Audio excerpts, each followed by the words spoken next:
dan kakak siapa dan lagi sibuk apa nih kak? Kalau aku Lita, sekarang lagi sibuk jadi mahasiswa tingkat akhir nih jurusan manajemen. Oke kak, jadi boleh aku tanya-tanya ya kak tentang terkaitnya peran warga negara nih. Boleh nih? Nah, jadi mungkin masuk ke pertanyaan satu. Tadi kan kakak sebagai mahasiswa manajemen ya? Iya. Nah, kalau misalnya jadi mahasiswa manajemen itu kan pastinya ketemu dengan berbagai macam orang. Dan pastinya itu bertemu sama berbagai sifatnya lah. Nah, menurut kakak penting gak sih peran sebagai warga negara Indonesia terkhususnya, dan sejauh mana peran itu berpengaruh nih ke dunia kakak, misalnya dunia bisnis, organisasi, dan sebagainya?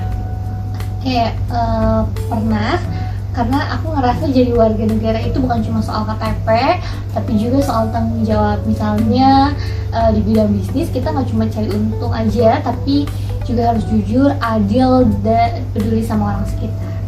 Aku lanjut ke pertanyaan selanjutnya kak.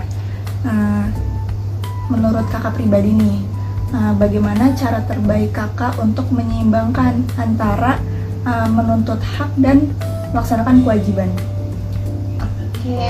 Dari aku dimulai dari kesadaran pribadi dulu, jangan nunggu sistem sempurna, tapi mulai dari hal-hal kecil kayak nggak buang sampah sembarangan, ikut pemilu, atau lapor kalau misalnya ada pungli.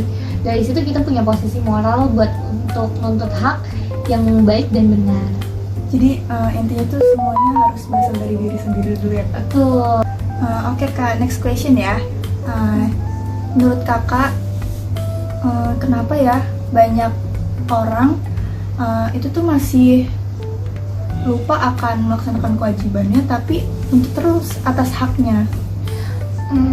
Mungkin karena kurangnya edukasi yang relevan dan aplikatif. Banyak yang tahu kewajiban itu penting, tapi nggak sadar nih dampaknya kalau diabaikan. Kadang juga karena udah terlalu kecewa sama sistem, jadi fokusnya cuma ke hak aja.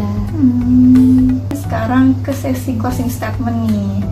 Nah, jadi ada nggak pesan mungkin buat para generasi muda tentang peran kita sebagai warga negara untuk memajukan bangsa nih? Mungkin jangan cuma untuk perubahan, tapi jadi bagian dari perubahan itu sendiri, mulai dari diri sendiri, sadar posisi kita sebagai warga negara, dan peka sama isu-isu sosial. Karena ke depan kita semua bakal jadi penggerak, bukan cuma jadi penonton. Terima kasih banyak kakak udah mau sharing-sharing nih ke kita semua. Semoga kakak sukses terus ke depannya ya kak. Thank you kak. Thank you.